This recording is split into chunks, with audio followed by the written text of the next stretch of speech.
नमस्कार, स्वागत है आपका आवाज़े ख़वातीन में। मैं हूँ रत्ना शुक्ला आनंद। आज इस शो में हमारे साथ मौजूद हैं डॉक्टर फ़िरदौस अज़मत।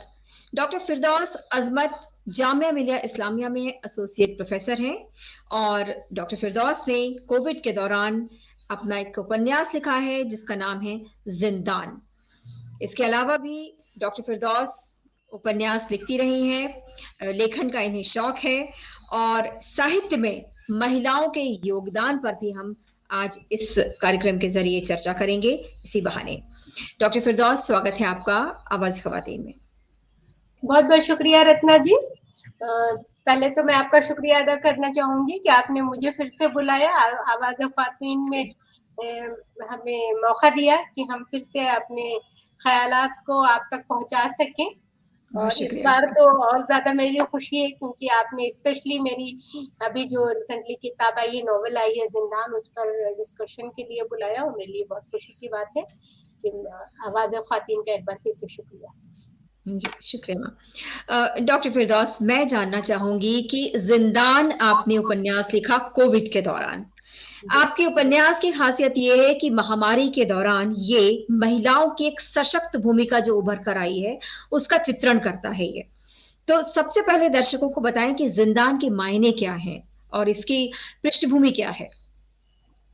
सबसे पहले तो मैं अपनी किताब को दिखाना चाहूंगी, जिंदान। जिंदान उर्दू में ये मैंने नॉवेल लिखी है और इसका मतलब है, जिंदान का लफ्ज का मानी है कैद खाना, प्रिजन, यानी कि जेल खाना जो है उसका। तो ये एक तरह से मैंने मेटाफर यूज किया, एक सिंबल की तरह से जेल खाना और ये जिंदान को लिया है, क्योंकि तकरीबन 1.5 साल तक, 2 साल अगर ना कहें तो 1.5 साल तक तमाम दुनिया एक तरह से कैद खाने में हो गई थी। थोड़ा थोड़ा बीच में खुलता था फिर ये, लेकिन पूरी अगर हम तारीख में नजर दौड़ाएं तो ऐसा कोई भी तारीख का ऐसा कोई भी पॉइंट नहीं मिलेगा जहां पर पूरी दुनिया एक साथ कैद हो गई।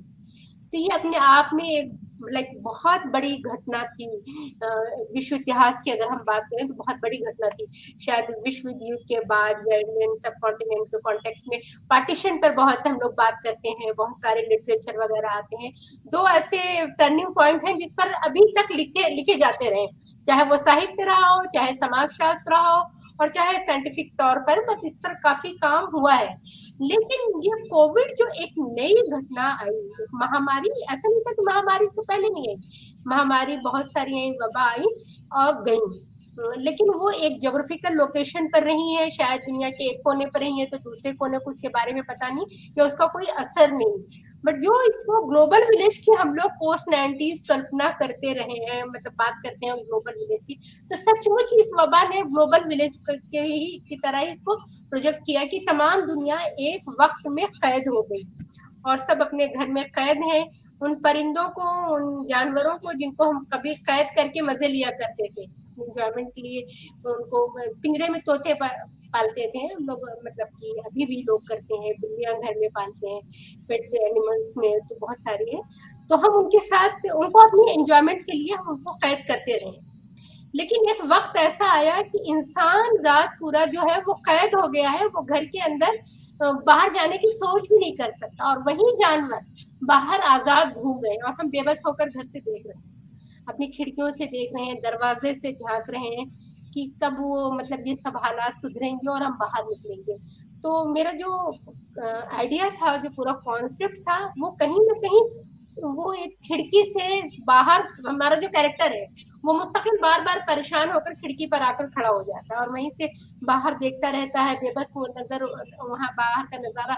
और उस दौर में जो हमारा क्लाइमेट था बहुत अच्छा हो गया, बहुत खूबसूरत हो गया था, उस पर भी बड़ी चर्चा हुई, इन्वायरमेंट साइंस के लोगों ने बहुत चर्चा की, यमुना नदी बहुत साफ हो गई, आसमान नीला नजर आने लगा था, वो आसमान जो हम लोग को बचपन में तारे नजर आते थे। उसके बाद तो पोल्यूशन इतना हुआ कि तारों को ढूंढना पड़ता था, लेकिन कोविड के दौरान आप देखेंगे कि नीला नीला आसमान, बारिश, सब कुछ, मतलब बहुत खुलकर, बहुत सब कुछ प्योर, एक जो क्लाइमेट है वो भी है। तो एक तरह के चेंज है लाइफ में, उस चेंज को हमने किसी न किसी सूरत से एक औरत के पर्सपेक्टिव से, एक औरत जो तालाबंदी को किस तरीके से देख रही है। लॉकडाउन हो गया, जनता curfew all of sudden impose किया गया, तो एक औरत, एक मुस्लिम औरत किस नजरिए से उस तालाबंदी को देख रही है घर की दहलीज से। तो ये मतलब कि बेसिक कॉन्सेप्ट इसका ये था लिखने का। इसमें बहुत सारी चर्चाएं, बहुत सारे मुद्दों को हमने उठाने की कोशिश की, चाहे वो महिलाओं से हो या मिडिल क्लास मुस्लिम फैमिली में, क्योंकि ये जो पूरा डिस्कोर्स है नॉवेल का, दो मेन कैरेक्टर हैं इसके हमारे, सईद सोहरावर्दी और सकीना, उसकी वाइफ है। दोनों एक एजुकेटेड मुस्लिम फैमिली की है, दिल्ली में है, जामिया नगर में तीन कॉलोनी, तीन इमेजिनरी कॉलोनी को मैंने इसमें प्रोजेक्ट किया है, एक बागे बेहिश्त, एक बागे रिजवान और एक बागे जन्नत। तो उस कॉलोनी के अंदर एक एजुकेटेड क्लास मुस्लिम फैमिली के अंदर किस तरीके के डिस्कशन, किस तरीके के डिस्कोर्स हो रहे, किस तरीके की चिंताएं उस परिवार में चल रही हैं। और उनके घर में एक अनचाहे मेहमान भी आ गए हैं उसी दौरान, जो आ नहीं गए बल्कि वो बेचारे फंस गए, वो बाहर गांव से आए हुए, एक कपल है हारिस और रुशदा का, वो भी फंस गए। तो उस तरीके की जो एक सिचुएशन है, ऐसी सिचुएशन में दो डिफरेंट पोल के रहने वाले, एक गांव से आया हुआ कपल और एक मेट्रोपॉलिटन सिटी में रह रहा है। वहाँ इस नॉवल के थ्रू कहीं ना कहीं हम रूरल अर्बन एरिया के बीच में जो एक बड़ी खाई हो रही है, उस खाई को भी दिखाने की हमने कोशिश की। कहीं ना कहीं हम उस विरासत को भूलते जा रहे हैं, हम चकाचौंध में, शहरों की चकाचौंध में वो जो देही कल्चर था, जो गांव का पूरा कल्चर था, वो डिस्ट्रॉय हो रहा है, वो खत्म हो रहा है, उन चीजों को भूल गए हैं, उन चीजों को। तो एक तरह से वो जो पीरियड रहा है, पूरा लॉकडाउन का पीरियड, ये इंसान के लिए अपने एक खुद को अपने अंतर्मन में झांकने का भी शायद वक्त था, अपने को रीइवैल्यूएट करने का भी वक्त था। उन गुजरे दिन, क्योंकि हमारा कैरेक्टर बार बार गुजरे दिन में चला जाता है, कभी वो अपने गांव में बचपन में बिताए दिन को याद करता है, फिर कभी थोड़ा सा बीच में उसको मौका मिला तो वो हिस्टोरिकल प्लेस दिल्ली के जाता, जब बहुत ज्यादा बोर हो गया, परेशान होकर गया, तो फिर उन हिस्टोरिकल प्लेस, उनकी सिग्निफिकेंस मुस्लिम सोसाइटी के लिए जो रही है, तो ये सब चीजें कई सारी इसमें, इस नॉवेल के अंदर हमने बहुत सारी फोकलोर, फोक स्टोरीज भी। सबसे बड़ा डिस्कोर्स जो इस पूरे दौरान रहा, इस वबा के दौरान, कि दो पर्सपेक्टिव से इस वबा को देखा गया। एक हेल्थ इशू के तौर पर देखा गया कि उस बहुत ज्यादा हाइजीन पर, बहुत सी चीजों पर डिस्कशन चल रहा था, वर्ल्ड हेल्थ ऑर्गेनाइजेशन की बहुत सारी गाइडलाइन चल रही थी। एक तरफ से तबका, एक बड़ा तबका वो भी था जो इस सोच को बहुत स्ट्रांगली मान रहा था, और वो मान नहीं रहा था बल्कि वो डोमिनेंट सोच थी कि इंसान के पाप का घड़ा भर गया है, इंसान के पाप का घड़ा भर गया है, और इंसानों ने इतना मतलब कि इस दुनिया में इतना मतलब कि हंगामा किया कि अब उसके अंत आ गया है। तो एक चैप्टर है हमारा आसार क़यामत में। तो मतलब ये सारी चीजें जो है, ये कहीं ना कहीं प्रलय की निशानी है, कयामत की निशानी है, और हम लोगों ने जो किए हैं उसी को, जो बोया है उसी को काट रहे हैं। तो एक तरह से वो एक डिस्कोर्स बहुत डोमिनेंट था, तो उसको भी दिखाने की कोशिश की कि अच्छे खासे लोग, पढ़े लिखे एजुकेटेड लोग भी कहीं ना कहीं उस सोच से मौत हावी थे, बस एनी टाइम मौत आ सकती है, मौत दरवाजे पर है, डर रहे हैं, खौफ है, घर के अंदर खौफ है। और वो जो कयामत के आसार हैं, वो टाइम टू टाइम जो घटनाएं भी उस वक्त हो रही हैं, जैसे कि आपको ध्यान होगा कि उसी दौरान दिल्ली में 2-3 बार जलजला भी आया था, भूकंप आया था। तो ये सब जलजला और ये मतलब कि जैसे मुस्लिम मैथोलॉजी की हम बात करें तो कयामत की निशानियां हैं, कयामत की निशानियां हैं कि जब कयामत नजदीक आएगी तो जमीन हिलेगी, आसमान जो सूरज है वो एकदम सर पर आ जाएगा। तो वो बातें हो रही है कि देखो कितनी गर्मी, टेम्परेचर कितना बढ़ने लगा है, नदी गंदी हो गई है, लोगों में बहुत बेशर्मी आ गई है, और ये सारी चीज क्या है, कयामत की निशानी है। तो जब हम इंसान अपने राइट पाथ से भटक गए हैं तो कयामत तो आनी आनी है। तो कोविड को एक तौर से कयामत की निशानी के तौर पर देख रहा है, मतलब जो हमारे कैरेक्टर हैं उसमें एक डिस्कशन ये भी चल रहा है, वो एक भय, एक डर का माहौल है, और उसमें हर वक्त बस अल्लाह अल्लाह करो, और जो भी हमने गुनाह किया है उसके लिए माफी मांगो, और इससे कैसे हम निजात मिलेगी इसके बारे में सोचो। जलजला आ रहा है, तो जो जलजला आ रहा है, भूकंप आ रहा है, एक तरफ तो जो कोविड है वो कहता है कि बाहर मत निकलो वरना इन्फेक्शन हो जाएगा, लोगों से दूरियां बना रहा है, सामान नहीं लेने जा रहे हैं, सब ऑनलाइन शॉपिंग हो रही है, बाहर आ गया है सामान तो हफ्तों हफ्तों पड़ा हुआ है, क्वारंटाइन है, ये है वो, दुनिया के वो सारे ड्रामा चल रहा है। दूसरी तरफ जलजला आता है तो जलजला कहता है बाहर भागो वरना आप इसी में दब जाओगे। तो वो चीज ना, वो जो एक द्वंद है वो दिखा रहे हैं कि एक तरफ मतलब कि जो वबा है वो कह रही है बाहर भागो, और अल्लाह ताला कह रहे हैं कि आपको हम बाहर नहीं भागने देंगे जलजले के तौर पर, जी। नहीं बाहर भागो अल्लाह ताला कह रहे हैं, और वो वबा कह रही है कि हम बाहर नहीं जाने देंगे। तो वो सारी चीज, बहुत सारे इसमें डिस्कोर्स है, बहुत सारी चीजें हैं, जी। गिने चुने शब्दों डॉक्टर, में मैंने बहुत कुछ देखने की जी कोशिश जी की है। जी, डॉक्टर फिरदौस, हम यही जानना चाह रहे थे कि क्या इसमें स्त्री विमर्श कितना है, और इस पूरे दौरान स्त्री, आपके जो पात्र है, जो स्त्री पात्र है आपके उपन्यास में, वो किस तरह से मजबूत एक शख्सियत के तौर पर उभर कर सामने आई है। बेशक, जैसे कि मैंने बताया आपका कि जो हमारे जो ये नॉवेल का पूरा डिस्कोर्स है वो एक मुस्लिम औरत एक तालाबंदी को किस तरीके से देख रही है, अपने मुद्दों को, अपने इश्यूज को, जो भी उसके साथ गुजर रहा है उन चीजों को कैसे देख रही है। तो हमारे जो कैरेक्टर है, दो मेन कैरेक्टर हमने बताया, सईद सोहरावर्दी एंड सकीना। सईद जो है वो बहुत डिप्रेशन के उसमें से गुजर रहा है, क्योंकि उसके लिए उसके जो इमीडिएट कंसर्न है, उसके जो अपने पेरेंट्स हैं, उसकी बीवी बच्चे, हम किस तरीके से इससे बचे, तो वो बहुत डरा सहमा, और वो अपना फुल टाइम, क्योंकि वो एक मतलब एक डिसअपॉइंटमेंट की तरफ है, एक निराशावादी बहुत वो हो चुका, बहुत निराश हो चुका है इन हालात से। उसको वो चीजें उसको अपने कंट्रोल में नहीं नजर आ रही है। वो अपना टाइम पास कर रहा है, किचन में जा रहा है, काम कर रहा है, ये कर रहा है। एक तरफ डिस्कोर्स चल रहा है कि लॉकडाउन के दौरान महिलाओं के ऊपर बहुत हिंसा हुई है, क्योंकि पुरुष जब बाहर रहा करते थे, वो फुल टाइम जब घर के अंदर रहे तो उन्होंने महिलाओं पर बहुत हिंसा किया, मानसिक हिंसा किया, और ये जो शारीरिक यातनाएं भी। लेकिन जो हमारे जो कैरेक्टर है वो बिल्कुल रिवर्स उस पर है, बिल्कुल उसका बिल्कुल उल्टा है। हमारे कैरेक्टर में जो पुरुष है वो बहुत डरा सहमा है, और वो उसकी इमीडिएट कंसर्न कैसे उस फैमिली को इंटैक्ट रखे, कैसे बचाए, उन तमाम चीजों की तरफ ज्यादा उसका ध्यान है। किचन का काम कर रहा है, वो अपनी निराशा को दूर करने के लिए, अपने अंदर के डर और खौफ को मिटाने के लिए वो घर के काम जिसको कभी उसने नहीं टच किया था उन काम को अंजाम दे रहा है। वो रोटी बना रहा है, खाना बना रहा है, सब काम कर रहा है, पोछा लगा रहा है, झाड़ू लगा रहा है, सब कुछ कर रहा है। जनरली वो जो एक किचन में मर्द की जो पॉलिटिक्स होती है वो अलग तरीके की होती है। मर्द का किचन में कोई रोल नहीं होता है हमारे इंडियन जो सोशल सिस्टम के अंदर है। और जो हमारी फीमेल कैरेक्टर है जो सकीना है वो बिल्कुल डिफरेंट है उससे। उसको कोई मतलब नहीं किचन में क्या हो रहा है क्या नहीं हो रहा है, वो आराम से बैठी है, टीवी पर डिबेट देख रही है, जो भी उस वक्त की पॉलिटिकल डिबेट चल रही है उस पर बाकायदा पूरी बहस करती है दूसरे कैरेक्टर के साथ उन सारी चीजों से। और उसका जो इमीडिएट कंसर्न है वो सोसाइटी के लिए है, वो सोशल इश्यूज की तरफ है। तो जो सकीना का जो रोल वो बिल्कुल डिफरेंट है। सकीना बहुत स्ट्रॉन्ग वुमेन है। पहली बात तो वो उन आम औरतों की तरह नहीं है कि वो खाना पीना रेसिपी इन सब चीजों में इन्वॉल्व रहती है। वो आराम से टीवी डिबेट देखती है, ड्राइंग रूम में बैठी चाय पी रही है, कॉफी पी रही है, स्टडी रूम में पढ़ रही है, ये सारी चीजें कर रही है। उसके बाद वो जो उसके आसपास सराउंडिंग है उनके बारे में उसका कंसर्न ज्यादा है, उसके हस्बैंड का बिल्कुल नहीं है। उसका हस्बैंड इस बात से होता है कि इनको घर की फिक्र नहीं है, बाहर वालों की फिक्र है, लेकिन वो सोसाइटी के लिए ज्यादा कंसर्न है।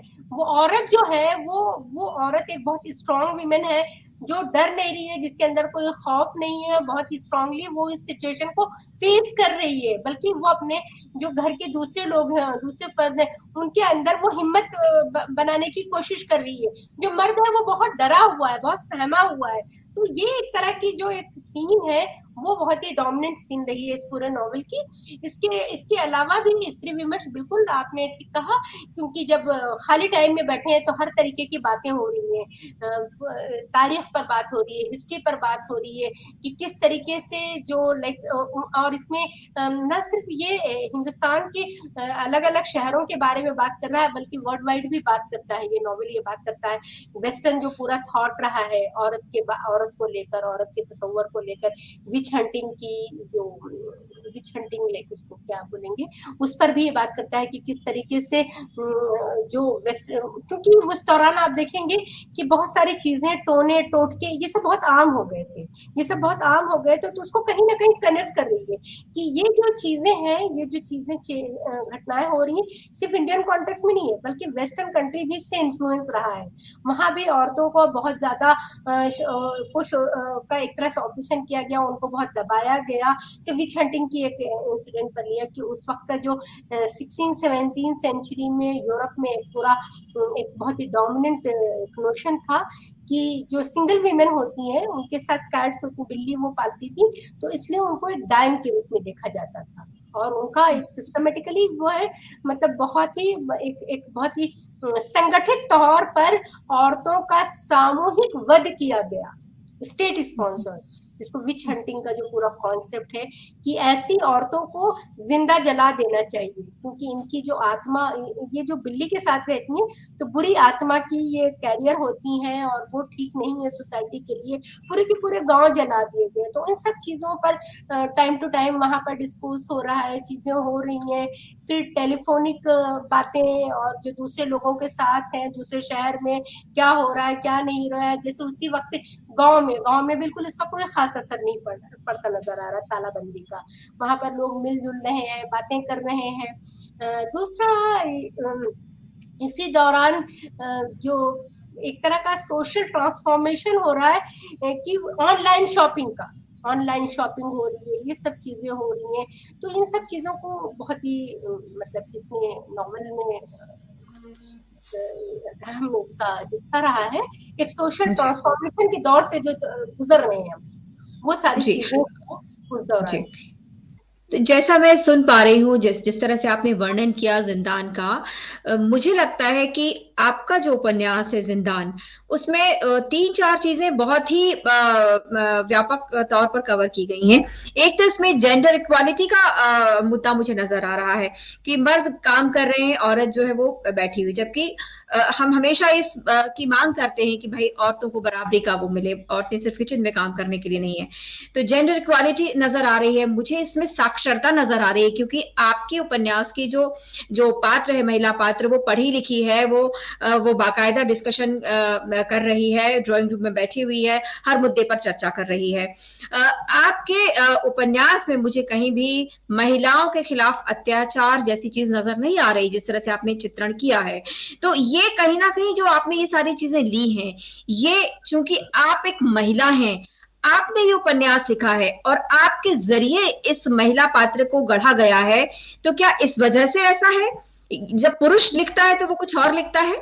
बिल्कुल बिल्कुल बिल्कुल ठीक आप बात कर रही हैं कि परसेप्शन का बहुत फर्क होता है।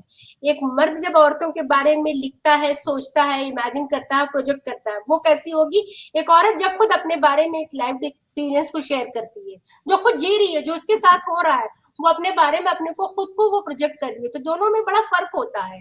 वो एक फर्क जो है वो बहुत साफ नजर आता है जब एक औरत लिखती है, क्योंकि वो एक दबी कुचली, एक सिसकती हुई औरत नहीं है ना। औरत को क्या हम एंटरटेन करने के लिए उसका ऑब्जेक्टिफिकेशन करते हैं ना, उसका उसको उसकी ब्यूटी को, उसकी हर चीज को हम ऑब्जेक्टिफाई करते रहे हैं। साहित्य में अभी तक यही औरतों के साथ होता रहा है, खासतौर से जो वर्नाक्यूलर लिटरेचर है उसमें तो बहुत ज्यादा वीमेन का जो ऑब्जेक्टिफिकेशन है वो हुआ गया। तो कहीं ना कहीं जो नया लिटरेचर है, जो नया तरीके की लिखी जा रही है चीजें, उससे अब वो निकल रहे हैं, उस शिकंजे से निकल रहे हैं, क्योंकि औरतों का कंट्रीब्यूशन बड़ी तेजी से बढ़ा है वर्नाक्यूलर लिटरेचर में। तो औरत जो सोचती है, जो लिखती है, जो वो जीती है, उस चीज को लिखना, और मर्द जो उसको बनाना चाहता है उसको लिखना। क्योंकि हम क्या लिखते हैं, हम वो लिखते हैं जो हम बनाना चाहते हैं। हम एक दबी सहमी, एक सशक्ति हुई औरत को भी तो चाहते हैं ना, तो कि वो हमेशा एक सबमिसिव रहे, उस तरीके की औरत को हम एक प्रोजेक्ट करते हैं। एक औरत वो ठीक है, वो नहीं है, उस तरीके की क्वालिटी नहीं भी फेस करी, बट उसकी इमेजिनेशन है, उसकी सोच है, वो एक लिबरेटेड औरत, एक एम्पावर्ड वीमेन के तौर पे वो सोचती है, समझती है, या वो होना चाहती है। तो उसको भी वो अपनी मतलब राइटिंग के थ्रू, अपनी क्रिएटिविटी के थ्रू, फिक्शन एक मतलब एक बहुत बड़ा स्पेस है जहां आप कुछ भी लिख सकते हैं। बाकी जो सोशल साइंस, दूसरी तरीके की जो साइंस है, वहां पर तो शायद आपको फैक्ट बेस्ड चीजें देनी पड़ती है, बट यहाँ पॉसिबिलिटी रहती है कि आप अपनी इमेजिनेशन के हिसाब से आप अपनी कैरेक्टर को ढालते हैं, आपके अंदर क्या ख्यालात हैं, क्या आपके एम्बिशंस हैं, उन एम्बिशंस को दिखाना। तो जब एक औरत लिखती है तो एक पावरफुल वीमेन, हाँ हमारी जो कैरेक्टर है वो बहुत पावरफुल है, वो सकीना जो है बहुत पावरफुल है, वो हालात से बहुत मतलब एक समझदारी से मुकाबला करती हुई नजर आती है।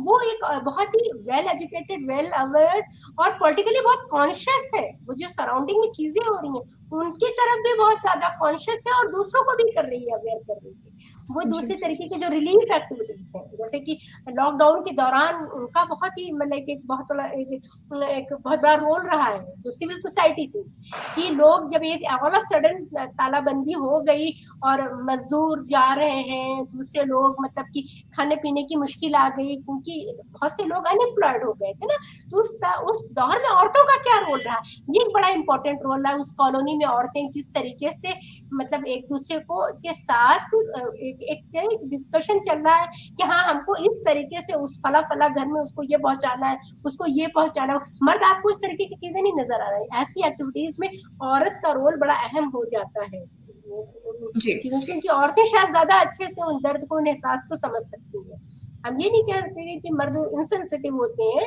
ये मेरा कहीं से भी कहने का वो नहीं, लेकिन जो हमारी इमेजिनरी जो कैरेक्टर है उसमें उसी तरीके का उसका प्रोजेक्शन है कि एक औरत बहुत ही न सिर्फ जेंडर सेंसिटिव है बल्कि वो एक सोसाइटी के लिए बहुत सेंसिटिव है, सोशल इश्यूज के लिए, सोशल कंसर्न के लिए, पॉलिटिकल इश्यूज की तरफ बहुत कॉन्शियस है। उन चीजों की तरफ उसकी अवेयरनेस, उसकी जो अवेकनिंग है, वो उसका जो लाइफ पार्टनर उससे कहीं ज्यादा है। उसका तो बस हर वक्त एक ही कंसर्न है, कोरोना कोरोना, वो कोविड को ही लेकर हर वक्त विलाप कर रहा है, डरा सहमा, बस वो सारी प्रिकॉशन ले रहा है कि ये ना करे, कोई छींकने भी ना पाए, कोई खांसी भी आए तो उस पर भी हंगामा कर देता था, जल्दी से वो डिटॉल और सेवलॉन से सफाई करना शुरू हुई। बट एक औरत इन सब चीजों से बिल्कुल बेखबर, वो दूसरी चीजों में जो एक नेशन मेकर के फॉर्म में इमर्ज हो रही है सकीना जो है यहाँ पर। जी जी डॉक्टर फिरदौस, मैं आपसे ये जानना चाहूंगी कि एक औरत वाकई बहुत मजबूत होती है, बहुआयामी जो है वो उसकी प्रतिभा होती है, वो घर बाहर सब कुछ संभालती है, भावनात्मक तौर पर भी बड़ी मजबूत होती है, पर अक्सर उसकी इस क्वालिटी को या उसके इन गुणों को पहचाना नहीं जाता या पहचान कर भी नजरअंदाज कर दिया जाता है। पर चूंकि आपने उसे पहचाना है और उसको उसी रूप में पेश भी किया है, ये मैं फिर से वही सवाल करूंगी कि चूंकि ये आपने लिखा है, एक स्त्री ने लिखा है, तब ये संभव हो पाया है। शायद ये कह सकते हैं क्योंकि मर्द शायद इतनी संजीदगी से, इतनी ईमानदारी से एक औरत को नहीं प्रोजेक्ट कर सकता है, क्योंकि उसकी अपनी बहुत सारी प्री ऑक्यूपाइड उसकी नोशन होते हैं, उसके लिए अपनी स्टीरियोटाइप इमेज होती है औरतों को लेकर। शायद जब मर्द एक कैरेक्टर को क्रिएट करता है तो उसकी इमेजिनेशन अलग होती है, वो अलग तरीके से उसको देखता है। लेकिन जब एक औरत के बारे में लिखती है तो उसका सोचने और समझने का जो नजरिया है वो बिल्कुल डिफरेंट होता है। जाहिर सी बात है। जी जी देखिए, women in literature, women and literature बहुत फर्क होता है ना, कि एक लिटरेचर में कैसी औरत हम बनाना चाहते हैं, कैसे रखना चाहते हैं, वो है एक औरत का जब खुद का इक्वल कंट्रीब्यूशन होता है राइटिंग में, उन सब चीजों में, वो सिर्फ एक उसका कैरेक्टर नहीं है बल्कि वो उसके क्रिएटर भी है, तो फर्क आता है और वो फर्क मिलता है देखने को हमें।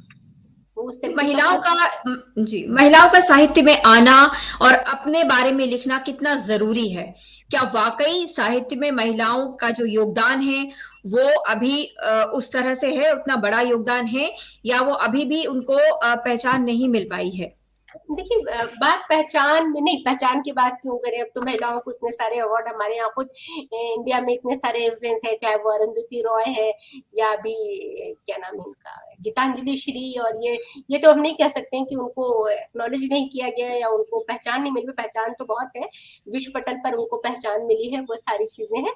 लेकिन हाँ, हमारे यहाँ जो साहित्य का जो पूरा दायरा है वो बहुत संकुचित दायरा है, स्पेशली अगर हम उर्दू लिटरेचर की बात करें तो एक उर्दू लिटरेचर जो है वो कहीं ना कहीं बहुत लिमिटेड डिस्कोर्स पर बात करता है, वो अदब और वो जुबान में ही फंसा हुआ नजर आता है।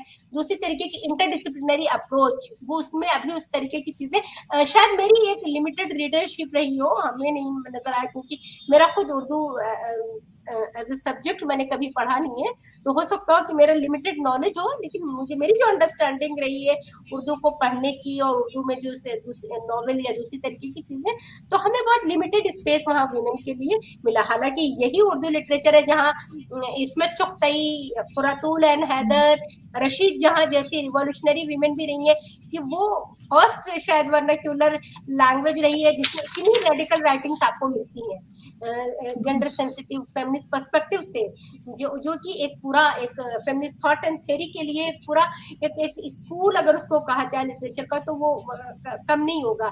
लेकिन हाँ, फिर भी बहुत लिमिटेड स्कोप होता है औरतों के लिए, पहचान है उनके पास, जब तक उनको एक्नॉलेज नहीं किया जाता, जब तक उनको पहचान नहीं मिलती, तब तक उनकी जो राइटिंग है शायद इस तरीके से सामने नहीं आ पाती। बहुत सी लोग दिख रहे हैं, काम कर रहे हैं, लेकिन उर्दू का सर्कुलेशन बहुत कम है, उर्दू लिटरेचर का सर्कुलेशन बहुत कम है। उर्दू पब्लिशर भी बहुत ही उनके सामने भी बहुत सारे चैलेंज है, रीडरशिप नहीं है, वो सब चीजें नहीं है। तो इस तरीके से उर्दू लिटरेचर में वीमेन को तो शायद वो आइडेंटिटी नहीं मिल पाती अभी कंटेम्प्रेरी हम बात करें, लेकिन दूसरे लिटरेचर में बहुत अच्छा काम कर रही हैं औरतें। हिंदी लिटरेचर की बात करें या हम इंग्लिश में, तो वाकई बहुत ही, इंग्लिश की तो बात ही छोड़िए, इंटरडिसिप्लिनरी अप्रोच के साथ हिंदी लिटरेचर में कितना काम हुआ है दूसरे डिसिप्लिन को इंक्लूड करके। बट उर्दू लिटरेचर में अभी इस तरीके के नजरिया नहीं आए हैं, और शायद उससे चेंज आएगा। हालांकि उर्दू लिटरेचर एक वक्त में बहुत प्रोग्रेसिव रहा है, एक जी, वक्त में मैं आपसे वही सवाल करने वाली थी कि आपने जिन एक वक्त लेखिकाओं में का बहुत नाम लिया, प्रोग्रेसिव रहा है, हमारा लेकिन अभी क्रांतिकारी मुझे जो अप्रोच ये रहा है शायद, उनका। क्या मेरी अपनी लिमिट होगी, क्योंकि मैंने कंटेम्प्रेरी लिटरेचर को इतना शायद पढ़ा नहीं है, तो मेरी अपनी रीडरशिप की अपनी लिमिट होगी, ये हो सकता है, जी, और ये बात हो सकती है। बट हाँ, औरत के आने से वाकई फर्क आता है, जी, क्योंकि फिर जी, उसकी ब्यूटी वो गजल और वो उसमें मुशायरे और इन सब चीजों में औरत सिर्फ एक लिमिटेड, हम उन चीजों पर नहीं आना चाह रहे थे शायद, लेकिन आपने चूंकि बात की तो बात करनी पड़ेगी, क्योंकि उर्दू लिटरेचर का मतलब होता है कि मुशायरा और इन सब चीजों में जो गजल खानी है, वहां पर औरतों का क्या तस्वर है। जनरली हम उस नजरिए से औरत को देखते रहे हैं, औरत की ब्यूटी को, औरत के ऑब्जेक्टिफिकेशन का जो किया गया है ना, उस चीज को किया, जो एक सेंसिटिव जो कंसर्न है, उस पर बात होनी चाहिए, वो चर्चा होनी चाहिए इंटरडिसिप्लिनरी अप्रोच के साथ। जैसे जेंडर स्टडीज एक नया सब्जेक्ट है 20-25 साल से, तो ये जो डिबेट है, जो डिस्कोर्स है जेंडर इश्यूज, इन सबको भी एक इक्वल उसमें जब तक एक तरह का स्पेस नहीं मिलेगा, वो शायद इतना एनरिच नहीं होगा जिस तरीके से दूसरे लिटरेचर में। तो बहुत ही ज्यादा उनको हम कहेंगे कि बहुत ज्यादा उनको स्पेस है। हिंदी लिटरेचर में बात करें, इंग्लिश लिटरेचर में, बंगाली लिटरेचर, मराठी लिटरेचर, उस समय में बहुत काम हुआ है इन सब चीजों पर। जी। वो कौन से जो मुद्दे हैं जो कि यदि उठाए जाए साहित्य के माध्यम से, महसूस हो गया। तो जी, डॉक्टर फिरदौस, वो कौन से मुद्दे हैं, खास तौर से महिलाओं से संबंधित वो कौन से मुद्दे हैं, और उर्दू लिटरेचर में यदि वो उठाए जाएं तो महिला सशक्तिकरण की तरफ एक बड़ा कदम होगा? देखिए, जैसे कि एक मैंने कुछ कुछ जगहों पर इसमें रेफरेंस में देने की कोशिश की कि शादी के खर्च और ये जो दहेज वगैरह, जो एक बहुत बड़ी जहेज एक बहुत बड़ी प्रॉब्लम है, ये सारे मुद्दे हैं मुस्लिम माशरे में भी, मुस्लिम तबके में भी, और भी बहुत सारे मुद्दे हैं जो जिन पर बात होनी चाहिए। वो सब ना होकर सिर्फ कुछ लिमिटेड स्टीरियोटाइप जो इमेज है मुस्लिम विमेन की, वो बनकर आती है, वो बनकर उभरती है, जो कि जिसे की जरूरत है एक बहुत ही प्रोग्रेसिव नजरिए से देखने के लिए की, और उसको जरूरत है कि उन चीजों को बहुत सीरियसली सामने लाने की जरूरत है। वो मुद्दे हो सकता हो कि हमारे लिए बहुत ही हमें पसंद ना हो, नापसंद हो, सब कुछ है, लेकिन फिर भी उन इश्यूज पर बात होनी चाहिए, जो जैसे दूसरे साहित्य में बात हो रही है खुलकर। वो खुलकर लिटरेचर जब तक खुलकर नहीं लिखे, उस पर डिस्कशन नहीं होगी, बातचीत नहीं होगी, तब तक वो शायद मतलब एक रियल सेंस में वो चीजें नहीं आ सकती। तो लोगों की बहुत लिमिट होती है, खासतौर से वीमेन्स राइटर्स की बहुत चैलेंज होता है उनके सामने। बहुत ओपन लिखने लगती है, बहुत खुलकर लिखने लगती है, तो उनकी एक्सेप्टेंस, एक्नॉलेजमेंट उस तरीके से नहीं होती। हाँ, इस तरीके, क्योंकि जो सर्कल है वो बहुत क्लोज सर्कल है, उनको खुलकर बात करने की जरूरत है, हर मुद्दों पर बात करने की जरूरत है। जी, जी। डॉक्टर फिरदौस, जो महिला लेखिकाएं हैं, उन्हें किस तरह के संघर्ष से गुजरना पड़ता है, क्योंकि घर की जिम्मेदारियां होती हैं, बहुत सारी चीजें होती हैं, ऐसे में लेखन पर कितना असर पड़ता है, वो कितना संघर्ष करके जो है वो साहित्य सृजन कर पाती हैं? देखिए, इस बात संघर्ष की तो मतलब अगर ज़ाती तौर पे मेरी बात की जाए तो मुझे ऐसा कोई संघर्ष नहीं करना पड़ता, क्योंकि लिखना पढ़ना तो हम लोग का पेशा ही है, तो इस तरीके की चीज़ें वो एक चीज़ पैरेलल चलती रहती हैं। बट हाँ, क्योंकि हमने बताया ना कि जो विमेन इश्यूज़ बहुत चैलेंजिंग है। मैं बहुत ही खुलकर उस पर शायद आपको नहीं जवाब दे पाई, लेकिन हाँ, आपने जब कहा तो आसान नहीं है एक आम लड़की का, एक आम औरत का। वो उसकी उसकी सोच होंगी, उसके पास बहुत सी स्टोरी होगी, वो लिख सके, क्योंकि वो जो लिटरेचर है ना, वो जो बहुत ही ओपननेस मांगता है, वो सारी चीजें मांगता है, वो एक महिला के लिए बहुत चैलेंजिंग होता है कि अपने इश्यूज के बाद, अपने इश्यूज नहीं, जो वो सोचती है, जो इमेजिन करती है, उस कैरेक्टर को एक फिक्शन के थ्रू ही प्रोजेक्ट करना बहुत चैलेंजिंग होता है किसी आम औरत के लिए। जैसे कि मैं खुद अपने अगर बात करूं तो मुझे चाइल्डहुड से ही क्रेज था कि मैं कभी नॉवेल लिखूंगी, और कई बार हमने कोशिश की और लिख लिख कर कुछ कुछ पन्ने फाड़ देते थे, क्योंकि शर्म आती थी, और ये कि घर में डांट पड़ेगी, ये सब चीज पड़ेगी, छिपा कर पढ़ते थे। तो हम लोग तो उस दौर के लोग हैं ना, तो उस तरीके से चीजों को, तो जाहिर सी बात है हम आज की लड़कियों को भी उसी तरीके से देखेंगे, उनको भी उसी तरीके की चैलेंज फेस करना पड़ रहा होगा कि उस एज पर लिखना और सोचना, अफेयर को लिखना, ये सब चीज लिखना इतना आसान नहीं होता है ना लड़की के लिए। लड़का जितना खुलकर कोई चीज लिख लेता है, बातें कर सकता है। हालांकि जमाना बहुत चेंज हो गया है, सोशल मीडिया एक तरह से एक अल्टरनेट फॉर्म की फॉर्म में उभरा है, और लोग अपनी फीलिंग को, अपनी इश्यूज को उस पर डिस्कस कर रहे हैं, बात कर रहे हैं, फेक नेम से जी ही सही, किसी भी नेम से लोग अपनी फीलिंग को एक्सप्रेस कर रहे हैं। तो लिटरेचर जो क्या है, कंप्लीटली अपनी फीलिंग, अपनी इमोशंस को एक्सप्रेस करने का एक जरिया है, और वो तब तक नहीं हुआ जब तक आप कंप्लीटली अपने को खुद को लिबरेट नहीं कर लेते उन तमाम डर, भय, खौफ। वो खौफ किसी से हो सकता है, वो खौफ घर वालों से हो सकता है, वो खौफ समाज से हो सकता है, वो खौफ किसी से हो सकता हो। तो उन सब पहले डर पर जीत पाना है तब। तो एक औरत के लिए बहुत वाकई बहुत चैलेंजिंग है। आम लड़की की अगर हम बात करें, हम अब एक पोजीशन पर है, तो हम कुछ भी लिख रहे हैं, तो मेरे अंदर शायद वो खौफ नहीं है, वो डर नहीं है, मैं लिख लेती हूँ आराम से चीजों को। लेकिन एक टीनेजर लड़की लिखती है, सोचती, तो कितनी हजारों की तादाद में हमारी सोच, हमारी जो राइटिंग है वो वेस्ट हो रही है, क्योंकि वो हिम्मत शायद नहीं जुटा पा रही होगी लिखने का, और रिसोर्सेस भी शायद उतना उस तरीके का उनके पास नहीं होगा उस क्या तरीके आगे बदलाव की। बदलाव देख रही है? कितने जल्दी इस तरह का बदलाव आएगा जब लोग एक्सेप्ट करने लगेंगे, जब डर निकल जाएगा, जब खुलकर लड़कियां लिखने लगेंगी और उनके मुद्दे आगे आगे आएंगे। नहीं, देखिए वो बदलाव तो है, बहुत ही तकरीबन 5-6 साल से हम लोग देख रहे हैं, खासतौर से सोशल मीडिया ने एक एक तरह की क्रांति ला दी है। जब हम देखते हैं कई यंग लड़कियां बहुत खुलकर बातें करती हैं, हर इश्यूज पर बात करती हैं, जैसे हमारे जेंडर स्टडीज की बच्चियां हैं, तो वो सब भी कुछ कुछ चीजें, मुद्दों को अपना शेयर करती हैं अपनी टाइम लाइन में, उन सब चीजों पे। तो चेंज तो है उसमें, भले ही उनको कुछ भी ट्रोलिंग उनको किया जाता हो, कुछ भी किया जाता होगा, बट चेंज तो है, और जल्दी, बहुत जल्दी आएगा। और ये सब चीज अगर लिटरेरी फॉर्म में क्रिएट होने लगे तो एक अच्छा खासा कंट्रीब्यूशन होगा उनके लिए, शायद इस तरीके की चीजें। क्योंकि जी जी क्रिएटिव राइटिंग ओपन माइंड पहले मांगता है, अपने दिमाग को खोलना, अपने दिमाग की खिड़कियों को खोलना है। आप बंद जहन से कोई चीज नहीं लिख सकते हैं, बंद जहन से लिखना तो वो चीजें वो बहुत बायस्ड होगी, और वो चीजें, वो एक रियल, जो साहित्य क्या है, समाज का दर्पण है, तो जी समाज की सही तस्वीर कभी भी नहीं दिखा पाएगा अगर आप बंद जहन से लिखेंगे, बंद दिमाग से लिखेंगे। तो पहले जरूरी है कि अपने दिमाग को खोलना, दिमाग की खिड़कियों को खोलना।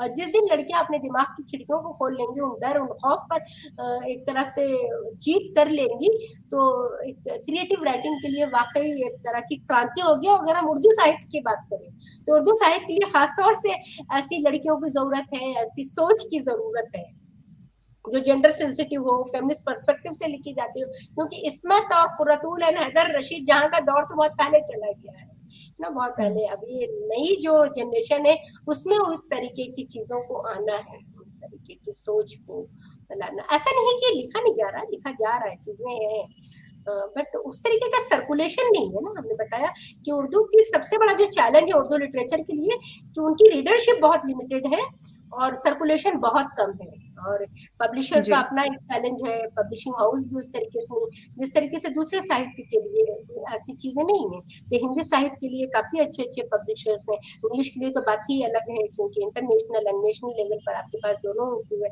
बट उर्दू लिटरेचर के पास ये बहुत लिमिटेड रिसोर्सेज के साथ उनको काम करना है, और वो एक पूरी एक क्लोज सोसाइटी को रिप्रेजेंट करने लगती है उस तरीके की चीज। जी, जी। अब मैं फिर से एक सवाल पर आती हूँ। इसमें 2 चीज़ें निकल के आ रही हैं। एक तो साहस, कि जब आप खुलकर लिखने लगें, यानी जो महसूस कर रही हैं, जो कुछ यदि आप जो कुछ आपके साथ हो रहा है, उसको ठीक उसी तरह से अगर आप पन्ने पर उतार देती हैं, तो वो एक साहस है, क्योंकि आपके घर के लोग भी उसको पढ़ेंगे, समाज पढ़ेगा और इसके बाद फिर अपने आपकी एक चित्र बनाएगा अपने मन में। तो वो एक साहस है कि स्त्री किस तरह से निकल के लोगों के सामने आती है।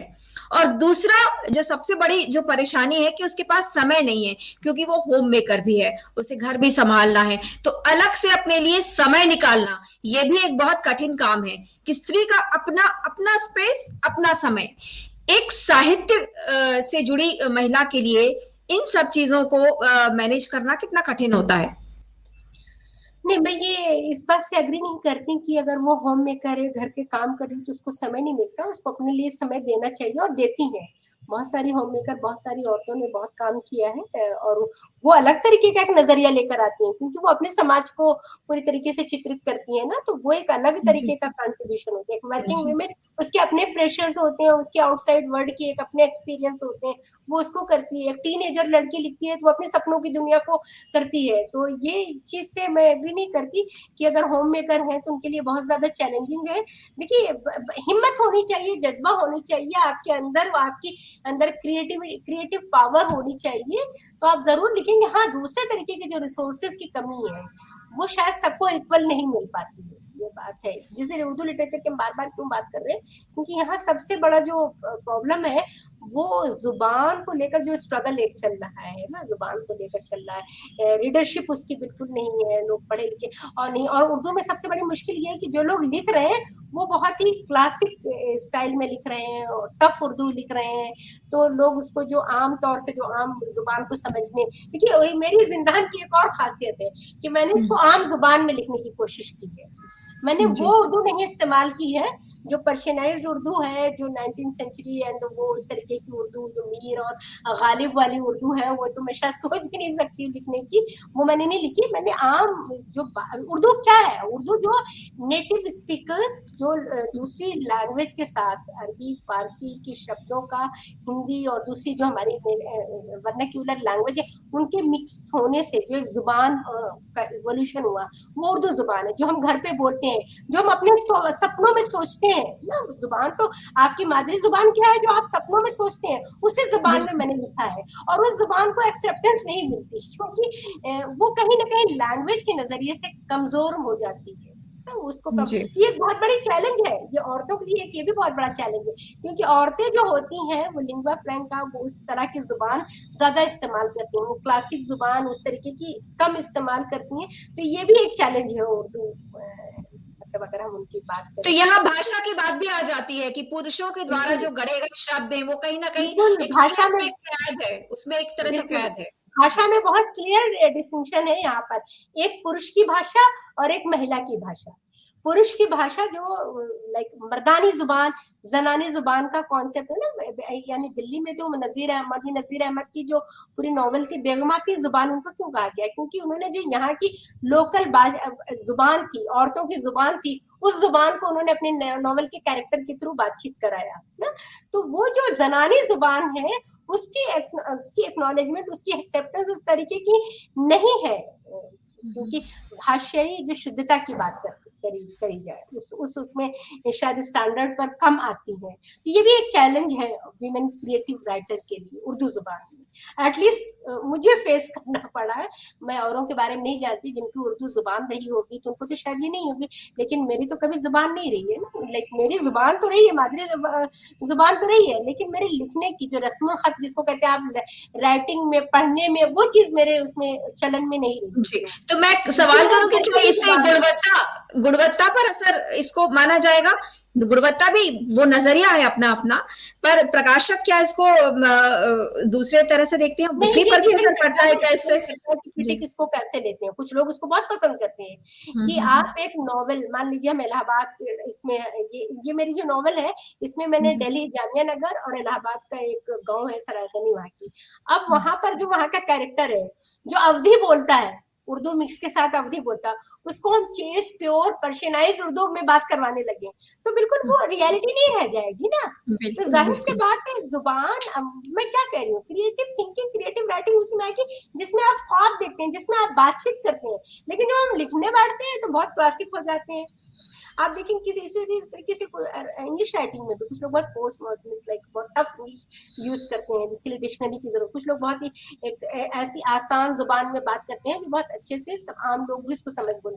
तो जो जी क्रिएटिव राइटिंग का जो मुझे लगता है इम्पैक्ट उसका ज्यादा होगा, उसकी रिच ज्यादा होगी, जो आम बातचीत में लिखी गई हो, खासतौर से नॉवल के कैरेक्टर, अगर उस जोग्राफिकल लोकेशन की हम जुबान, भाषा, कल्चर को ध्यान में रखकर नहीं लिखेंगे, तो शायद मुझे नहीं लगता कि वो एक रियल सोसाइटी को हम रिफ्लेक्ट कर पाएंगे, जी। रिप्रेजेंट तो कर पाएंगे। अभिव्यक्ति आवश्यक है, सबसे बहुत आवश्यक है अभिव्यक्ति की, अच्छी कम्युनिकेट तरह कर होना सके। भाषा चाहिए। क्या होती है? भाषा एक माध्यम होती है ना। हम और बिल्कुल। आप एक दूसरे से बात कर रहे हैं, हम आपको अपनी बात समझा सके, आप अपनी बात, आप फारसी में बोलने लगे, हम अरबिक में बोलने लगे, ना आप हमें समझ रहे हैं ना हम आपको समझ रहे हैं ना, क्या तो ये कुछ भी आप तो पंक्तियां मुश्किल बता है। पाएंगी, क्या कुछ पंक्तियां आप हमें, हमारे दर्शकों को आप अपने नॉवेल के, अगर आप सुना सकें, जो कि खास तौर से महिलाओं के इर्द गिर्द, चूंकि हमारा ये इंटरव्यू है, तो अगर आप सुना सकें तो कुछ खास डायलॉग्स आपने लिखे हो इसमें। आज रात जाने कैसी उलझन थी कि नींद ही नहीं आ रही थी। बिस्तर पर इधर से उधर करवट बदलते बदलते बड़ी मुश्किल से आंख लगी थी कि उसी वक्त जोर जोर से बाहर कुत्तों को भौंकने की आवाज आ रही थी। तकिए के नीचे से मोबाइल उठाकर वक्त देखा तो रात के तकरीबन 2 बज रहे थे। थोड़ी देर में कुत्तों के भौंकने की आवाजें कब रोने में तब्दील हो गई, पता ही नहीं लगा। सकीना का दिल जोर जोर से धड़कने लगा। अल्लाह खैर करे, न जाने घर पर लोगों का क्या, अम्मी लोगों का क्या हाल है। कितने कुत्ते का रोना तो बहुत मनहूस माना जाता है। फिर खुद को ही तसल्ली दी कि क्या दकियानूसी ख्यालात जहन में ला रही है। अरे ये सारे टोने टोटके पहले क्यों नहीं सोचती थी? ऐसी माफूकुल फितरत चीजों की बारे में क्या वाकई उसका जहन बदल गया है? हर वक्त हर चीज को गैबी ताकत से जोड़कर देखती है। ऐसा ही हाल रहा तो लॉकडाउन खत्म करने के बाद वापस वर्क प्लेस में पर कैसे काम करेगी? लोग कितनी हंसी उड़ाएंगे। ये देखिए, ये आज की पढ़ी लिखी खुद मुख्तार खातून है, कैसी मुजायका खेज ख्यालात की मालिक है। कुत्ता रोने से या कभी बिल्ली रास्ता काट जाए तो अनहोनी होगी। कुत्ते के बारे में ऐसा ख्याल किया जाता है कि बाज औकात जो अनहोनी इंसान की नजर से रह जाती है, वो हैवान को दिखाई देती है। गर्चे जिसके घर के सामने कुत्ता रोए तो उस घर के किसी फर्द या रिश्तेदार की मौत की दस्तक मानी जाती है। पुराणों में भी कुत्ते को यमराज का साथी कहा गया है। इसीलिए किसी की मौत की उसे इंसान से किबला आगाही हो जाती है। एक रिवायत मानती है कि मगरिब की अजान के बाद जमीन पर आसेब उतरती है जो कुत्तों को नजर आ जाती है, इसलिए वो रोते हैं। इसलिए बाद मगरिब बाहर नहीं निकलना चाहिए। सकीना को आज अपनी दादी मरहुमा सलमा बीबी की याद आ रही थी। उनका खूबसूरत तीखे नैन नक्श वाला गोरा चिट्टा सफेद जयीफ चेहरा, जिस पर बुलंद ऊंची नूरानी पेशानी और सफेद सन बालों पर मलमल के दुपट्टे से ढका सर आंखों के सामने आ गया। दादी सलमा एक निहायत परहेजगार खातून थी उस जमाने के हिसाब से, जबकि अमूमन सियासी लोगों को ही सामाजिक कारकुन समझा जाता था। दादी का अपने पूरे मोहल्ले पर बड़ा दबदबा रहा था। किसी के घर का कोई मसला होता, सलमा बाजी से जरूर राय ली जाती। वो कि वो तमाम गांव की एक मकबूल बाजी थी, हत्ता कि अपनी औलाद की भी। गांव के रिवाज में अक्सर बच्चे अपनी वालिदैन को अम्मा अब्बा न कहकर भैया बाजी, भाई आपा के लकब से बुलाते, हत्ता कि ऐसे वालिदैन पूरे खत्ते के भैया बाजी हो जाते। सिर्फ इतना ही नहीं, दादी सलमा का सिक्का हर घर के घरेलू मसाइल पर भी चलता। गोया वो तमाम गांव की बहुओं की मकबूल सास भी थी। दादी की ठोड़ी पर हल्की दाढ़ी जो छोटी सकीना को बड़ी मजेदार लगती, जिसे अक्सर औरतें उस अकीदे से देखती कि नेक औरतों की निशानी है अगर उम्र के साथ ठुड्डी पर दाढ़ी के बाल भी आ जाए। तो इसमें वाह! मतलब मैंने गाँव की दादी का भी ज़िक्र किया है कि किस तरीके से गाँव में भी ऐसी डोमिनेंट किस्म की औरतें होती हैं, जो हुँ, मतलब दूसरे तरीके की नस्लों में जो एक तरह की जैसे कि मैं अपनी दादी की बात करूँ तो मेरे अब्बू अक्सर कहा करते थे कि 2 वहाँ पर थी मतलब कि बूढ़ी ज़ईफ़ औरतें थी, एक को प्रेसिडेंट कहा जाता था, एक को प्राइम मिनिस्टर कहा जाता था। तो वो लोग पूरे गाँव पर मतलब जो होती थी ना, जो गाँव के जो दूसरे मसले मसाइल होते थे, उनसे डिस्कस किए जाते थे, उनका बाकायदा इंटरफेरेंस होता था। तो इस तरीके की डोमिनेंट वीमेन मतलब हर गाँव, हर मोहल्ले, हर घर में होती थी। तो औरत की जो एक तस्वीर जो हमेशा एक ट्रेडिशनल तस्वीर है ना कि दबी कुछ नहीं समी से सहमी सी होती, वो सहमी-सहमी औरत मेरी नॉवेल में नहीं नज़र आई। वो चाहे वो जी। गाँव की औरत हो या शहर में रह रही है एजुकेटेड मतलब खुद मुख्तार सकीना हो या उसकी दादी सलमा हो। तो एक पावरफुल वीमेन है जो बात करती है, ज़ाहिर-सी बात है क्योंकि उस एनवायरनमेंट में लिखी गई मनहूसियत और इन सब चीज़ों का भी डिस्कशन है। कुत्ता रो रहा है, बिल्ली रो रहा है, तो वो टोने-टोटके की बातें रात में वो बिल्ली रोने लगी थी, लगा कि भाई कोविड भी चल रहा है, अब ज़रूर किसी की मौत की खबर आएगी और सुबह हुआ भी यही कि एक की किसी की डेथ की खबर आई कोविड में। तो हुँ, मतलब इस ये जो पूरी नॉवेल है हमारी पहली जो वो थी लॉकडाउन था उस 3 महीने का है, जिसमें मौत नहीं आई बट लोगों में खौफ बहुत ज़्यादा था। उन जी, खौफ डॉक्टर को फ़िरदौस घर जी, जी, डॉक्टर फ़िरदौस, आपकी जो नॉवेल है, आपको लगता है कि वो महिलाओं को सशक्तिकरण का संदेश देने में कामयाब हुई है? लड़कियाँ उसको पढ़ रही हैं, उससे कुछ सीख रही हैं हाँ, और इस बहाने महिलाओं को, लड़कियों को, खास तौर से मुसलमान लड़कियों को, महिलाओं को आप क्या संदेश देना चाहती हैं? देखिए मैं इस मामले में मैं पूरी अपने को पूरी तरह से कहेंगे कि मुतमईन अपने को पाती हूँ क्योंकि जो लोग पढ़ रहे हैं उन पढ़ने वालों ने सभी ने इसकी तारीफ की खास तौर से वीमेन रीडर जो लड़कियां हैं या औरतें हैं जी, उन लोगों को मेरी जो कैरेक्टर है वो बहुत पसंद आई वो पावरफुल कैरेक्टर बहुत पसंद आई घर में मेरी मदर इन लॉ भी सुन पढ़ी उन्होंने भी पढ़ी और उन्होंने बहुत अप्रिशिएट किया और भी मेरी जो फीमेल कलीग हैं सबने पसंद किया इस तरीके की चीजें तो मुझे लगता है कि इस तरह की चीजें इस तरीके के कैरेक्टर अगर हम लाएंगे लिटरेचर के थ्रू अपने रिसर्च के थ्रू जो भी चीजें हैं तो इससे इंस्पिरेशन होगा एक रोल मॉडल के तौर पर औरतें उन कैरेक्टर्स को देखेंगी तो जो औरतों के अंदर जो डिसअपॉइंटमेंट है जो फर्स्ट एक तरह का एक तरह की जो मतलब एक होती नहीं कि क्या कहा जाए अपनी अपनी दमनी चेतना के लिए वो सचेत नहीं है तो उनमें जी, वो एक तरह की चेतना आएगी उनमें अवेकनिंग आएगी कि लाइफ वो नहीं है जो उनको बनाया गया है बल्कि ये है कि वो क्या बनना चाहती हैं क्या करना चाहती हैं जिंदगी में क्या करना चाहती हैं ये बहुत जरूरी है उनके लिए उनकी अपनी चॉइस है उनकी अपनी चॉइस उनकी अपनी मर्जी ये ज्यादा जरूरी है ना कि घर वालों के बारे में सोचना समाज के बारे में सोचना दूसरे लोग क्या चाहते हैं उनसे क्या एक्सपेक्ट करते हैं उनके हिसाब से बनना ये दोनों के बीच ये नॉवेल एक डिस्कशन के तौर पर अगर देखी जाए तो ये कामयाब मानी जाएगी औरतों के नजरिए से जी, एक एक सवाल आखिरी आप जामिया मिलिया इस्लामिया में हैं और जेंडर स्टडीज़ में भी हैं, तो वहाँ की लड़कियों पर क्या असर देख रही हैं आप? किस तरह देखिए से लड़कियां चर्चा तो में है आपकी नॉवेल? उर्दू और लड़कियां तो उर्दू जो एक दो लड़कियों ने मेरी नॉवेल ली और उन्होंने पढ़ा और उन्होंने तारीफ की एक ने तो रात में मुझे मैसेज करके भेजा कि मैम इस तरीके की कुछ कुछ अपने उसमें रिव्यू करने की भी कोशिश की लाइक वो एक अनऑफिशियल रिव्यू जो शायद हो सकता है मैडम को खुश करने के लिए भी किया गया हो इसलिए ज्यादा मुझे खुश होने की जरूरत नहीं है कभी कभी लेकिन हाँ बच्चे लड़कियों ने इसको पसंद किया जिन लोगों ने पढ़ा मैंने बताया ना कि आज की जो जनरेशन है वो उर्दू पढ़ना ही नहीं जानती ना उर्दू बोलना जानती है समझना जानती है लिखना और पढ़ना नहीं जानती तो ये भी एक लिमिट है जुबान के तौर पर उर्दू के सामने उर्दू जुबान के सामने बहुत बड़ा चैलेंज है मुझे कई लोगों ने कहा कि आप हिंदी में क्यों नहीं लिखते हिंदी पे मेरी बहुत अच्छी पकड़ है मैं हिंदी भाषी जी, रही हूँ हिंदी मीडियम से रही हूँ तो मुझे लगा हिंदी में तो ऑलरेडी लोग इतना लिख रहे हैं उर्दू जो बेचारी पीछे जा रही है उसमें आने की जरूरत है इसलिए मैंने क्योंकि उर्दू और हिंदी मेरे लिए दोनों ही समान है मेरे लिए दोनों ही समान है ना उर्दू का कद मेरे लिए कम है ना हिंदी का कद मेरे लिए कम है मेरे लिए दोनों समान है और हम दोनों पे लिखते हैं ऐसा नहीं कि मैं उर्दू में लिख रही हूँ हिंदी में नहीं लिखती मैं हिंदी में भी लिखती हूँ हिंदी में कुछ मेरी शॉर्ट स्टोरीज हैं हिंदी में मैंने एक मेलो ड्रामा लिखा है प्रधान पुत्रा तो मैं दोनों जी, जुबान पर फ्रिक्वेंटली लिखती रहती हूँ लेकिन हमें लगता है कि चैलेंज उर्दू के सामने ज्यादा है इसलिए उर्दू को शायद ज्यादा जरूरत है मतलब एक तरह से एक नए पर्सपेक्टिव से चीजों को सामने लाना। ऐसा नहीं है कि वहां पर कमी है, लोग बहुत लिख रहे हैं और शायद नाराज होंगे लोग सुनकर हमें कि ऐसी बातें ये क्यों कह रही है, लेकिन हाँ, मैं जिस नजरिए से आ रही हूँ उस नजरिए से लोगों की शायद कमी होगी वहां पर, क्योंकि एक क्लोज एक सोसाइटी है, उसका अपना एक सेट पैटर्न है लिखने का, पढ़ने का, सोचने का तरीका। उस ट्रेडिशनल जो सोच है उसमें उसमें इंटरफेयर करना, उसमें इंक्रोच करना, तो ये एक बहुत बड़ा चैलेंज है औरत राइटर के लिए उर्दू जुबान में।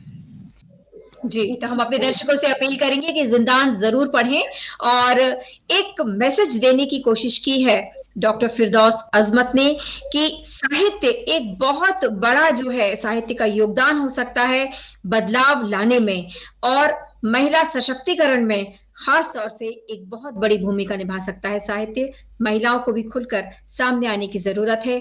आप जैसा सोचती हैं, जो महसूस करती हैं, जो बनना चाहती हैं, जो बदलाव चाहती हैं, वो जरूर लिखें, चाहे वो किसी भी प्लेटफॉर्म पर लिखें। यही संदेश आज डॉक्टर फिरदौस अजमत ने आवाज़े ख़वातीन के मंच से दिया है। डॉक्टर फिरदौस, आपका आवाज़े ख़वातीन पर आने के लिए बहुत बहुत शुक्रिया। हम सब की तरफ से आपको बहुत बहुत बधाई।